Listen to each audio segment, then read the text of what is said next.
Or you press up and immediately take a foul in the backcourt. Clutch Up one forward, there. you don't even have to foul now. 4-point lead. Here comes Fox. 5 seconds remaining. Fox to Wemby. Wemby tries a three, puts it up, off the mark. Anunoby the rebound. It's over. It's over. Knicks fans, this is not a dream. Your long, long wait has ended. Go ahead and cry. After 53 years, the Knicks are finally NBA champions once again.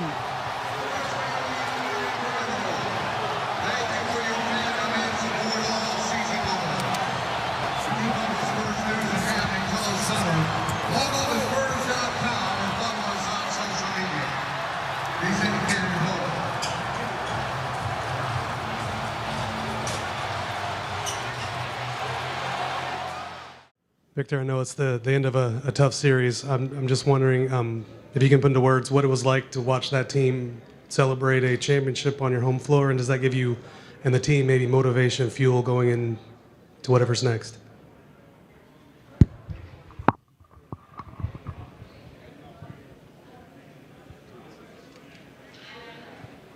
I think doesn't compare to anything before. This is the biggest lesson of my life, the biggest learning moment. I can't tell exactly what the lesson is, but we're learning from that for sure. I'm learning more than any other time in my life before. First row, left side. Victor, you've had quite the journey just over your first 3 years in the league. You know, you went from the lean times to this stage and experiencing this. How do you think all of this is going to sort of shape your mentality moving forward? It's going to be all of it.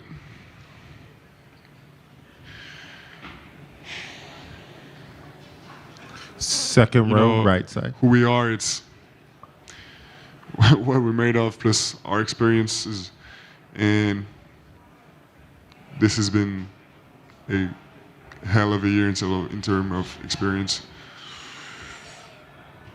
I don't think we could have learned more and gained more experience in one playoff run and in one season, and personally in 18 months. It's been hard and full of lessons.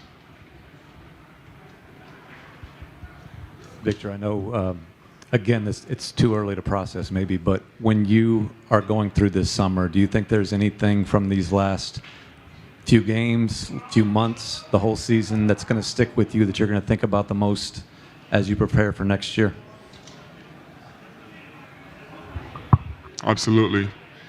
What I'm pissed about is that there's probably 100 games before we can be back in finals. So I don't know how to say it in English, but I'm going to have to, hold that inside of me and slow down and wait and execute for 100 games. Third row, middle, Jared. Jared Weiss, The Athletic. Every team you face so far, you guys always found a way to get over the top eventually. What did you learn about how hard it is to win the finals against this Knicks team where they kept coming up with answers? Brunson just could always score no matter what in the end. I learned one of many things I learned is the margin of error is very, very thin. Our domination stints are absolute.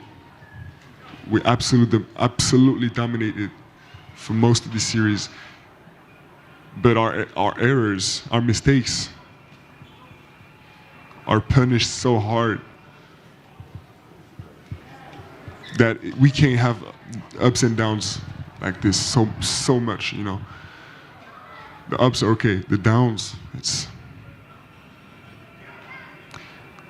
the reason we lost. Left side, Tim. Tim Reynolds with the AP. Victor, you study the game. You understand the history of it. It took Michael 7 years. It took LeBron 9. It took Jerry West 12 years to be a champion. Not even the greatest ever. It's not immediate. How difficult is that to accept when you pour so much of yourself into this, that there is a process to get to where you want to go? It's painful, It's painful. But I'm not running away from that. But I'm using that to fuel me. I'm sure all these guys you named, they're not satisfied with being eliminated in earlier rounds or not making the playoffs. And I'm not satisfied with not winning.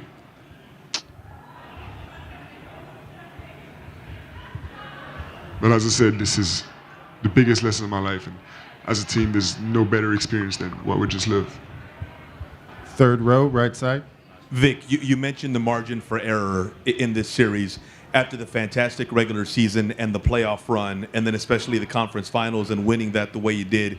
Did it surprise you that margin of error caught up to you and that you guys weren't able to capitalize the way you have? Yeah, for sure. And it surprised me that every game has the same scenario. Every 5 games of this series had the same scenario. And how relentless we were in our mistakes and they were in punishing them. Gerardo Lopez, Cultura Sports. Nope, we're done. No. Sorry. Thank you, Victor. All right. Appreciate y'all. See y'all. Never.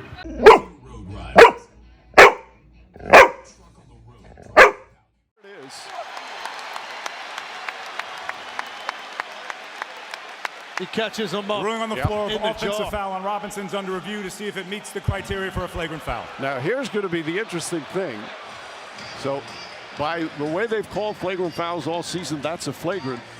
But the Knicks are still upset that they did not upgrade Victor Wembanyama's foul that was not called in Game 1 when he hit the back of the head of Jalen Brunson. Anunoby shooting 56% for 3. These are tough shots over Wemby. And then the old teammate, Jeremy Sohan, looking at him. Then he comes over again to give a little bit more chirping. This is the chirping that you want. If I'm the Knicks, hey, that's your boy.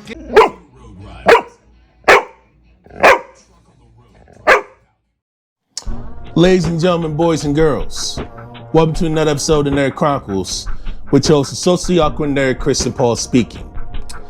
In lieu of the 2026 NBA Finals, regarding San Antonio Spurs, we have learned a very hard lesson when you try to actually just put all them and actually heavily favor a team with certain talent but lack of experience, you'll literally actually fall flat up in your face.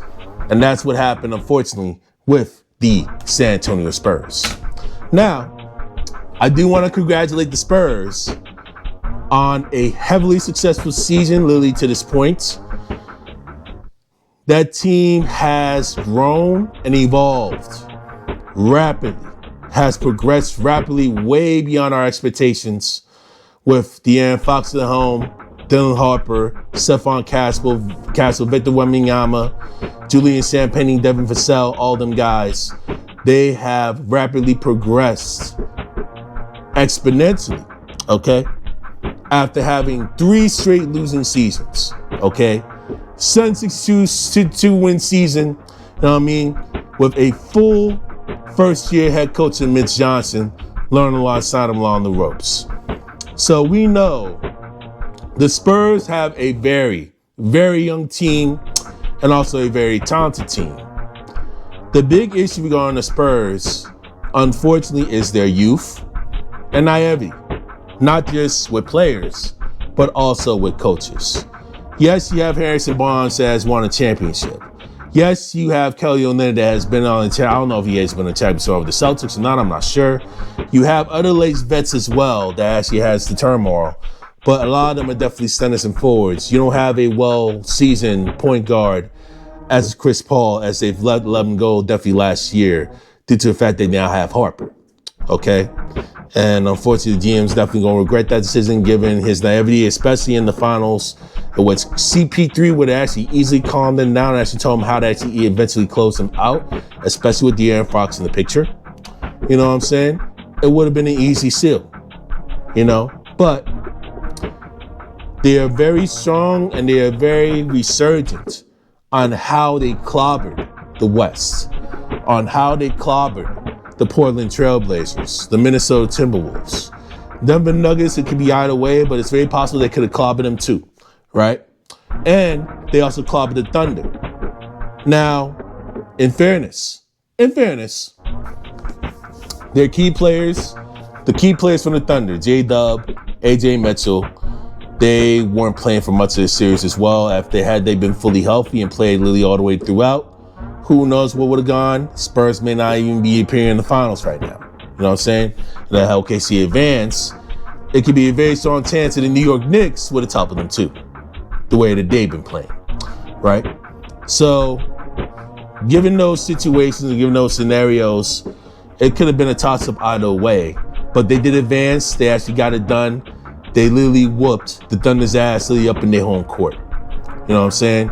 And it's a definitely huge accomplishment to them. I can understand Wemby's reaction to all this. Is so amazing how far they've come in their first year ever playing in the playoffs with Stephon Castle, Dylan Harper and them, how skilled they are and how lethal they are. You already know, I can understand why many folks have favored San Antonio to win over the New York Knicks. But what they fail to recognize is sometimes naivety can literally be a pain in the butt. It can only try and wreck them in shreds. Because their youthfulness is a big reason why they were here, because they come in with the I don't give a fuck mentality. All right? That's the big reason why I came into the finals in the first place. And sometimes that youthful naivety, whenever it comes to show, when everything is thoroughly magnified, and when the pressure's intensified and the block is literally hot and people literally get tired, other people do get overwhelmed and really trying to manage plays. And because of the lack of experience, actually how that type of big moment comes into play that actually overwhelms much of the Spurs, and especially De'Aaron Fox. This is why you're seeing the big comebacks happen between New York Knicks as to why they got walloped in the NBA Finals. Okay? And I could go all day with this. Now, I will say, all of them are definitely young, and I guarantee you that for the Spurs, this will not be their last rodeo of them being in the NBA Finals. They will be back within a handful of years. I guarantee you they will be back. They're going to be literally up in there. They're going to be in the conversation of championship contention for a very, very long time. Okay? But this is something that thoroughly needs to be said that I want to try and let people know. Okay? De'Aaron Fox, you look at him as a senior vet to actually mainly close things out. Okay? Understand that De'Aaron Fox has not had much playoff experience either. Much of his experience, although he's veteran, he's definitely seasonally laced. He's a laced vet. He does not have that much playoff experience either outside of the first round duel when Mike Brown was the coach at the time, going up against the Golden State Warriors, in which they were shout by Steph Curry, Klay Thompson, Draymond Green, and the rest of the game, as well as Andrew Wiggins. They got walloped in 7 in the first round, as when they were the 3 seed. Okay, that's how insane that was, and that's the only playoff experience that De'Aaron Fox mainly has. Okay, he hasn't really fully advanced past the first round outside this year, so he's in the same boat as well with those young guys too. So I want to try and make things very, very clear. Mitch Johnson, I won't say he made some boneheaded calls. He could actually sell these things down as well. But again, first year experience as well, never been to the playoffs as a head coach as well. Even he's starting to learn about the process also. So the youthfulness and naivety on the Spurs organization with the players and the coaches literally did them in. And that's why they came up short of actually winning the NBA title. So, what should the Spurs do moving forward? You know what I'm saying?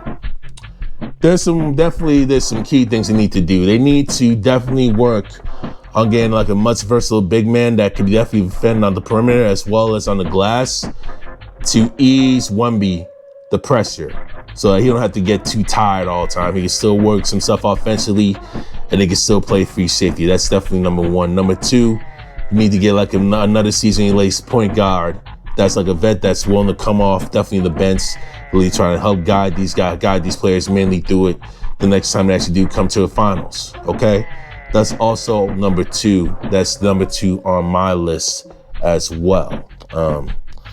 Number 3, where's number 3 I want to actually try and get to? Yeah, some of these guys, some of these bigs, They have to actually try and get rid of them. Some of them need to be traded with definitely with more versatile pieces that's on the defensive end. That's number 3. And also number 4, y'all need to handle De'Aaron Fox's contract situation. Y'all need to trade him away. Y'all need to trade him away for some valuable pieces and also some small veteran lace pieces to rebuild this team now. Dylan Harper has arrived, and we've seen it throughout these entire NBA Finals, okay? He is a legitimate superstar, and if he does not emerge and get his rightful place as a star role come next season or after next season, there's a very strong chance that he could literally demand a trade after next season, try and go to an opportunity where he feels more wanted and his talents can literally blossom. So they need to handle this De'Aaron Fox situation right away and nip in the bud before it literally distracts him and literally derails the championship potential. They need to handle this immediately, right now, okay?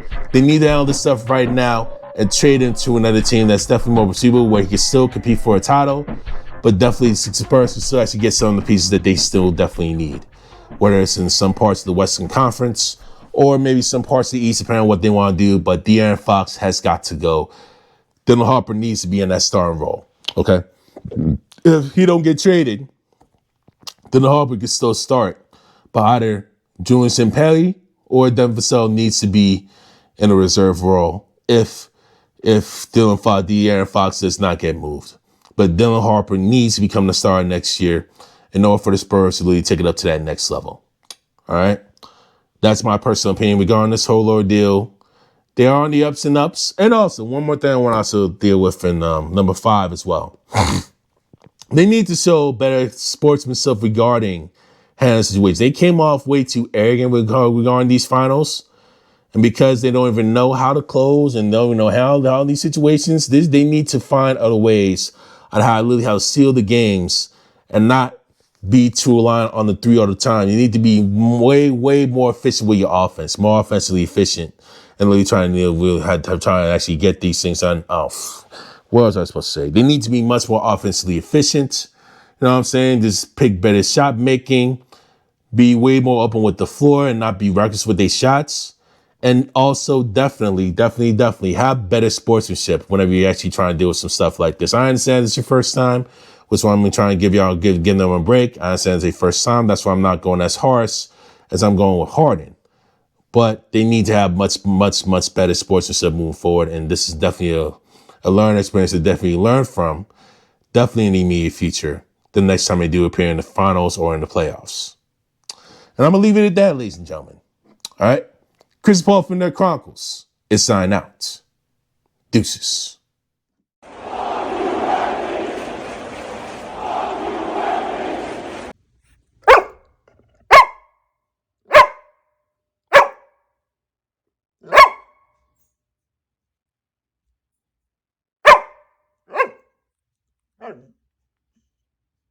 Mm-hmm.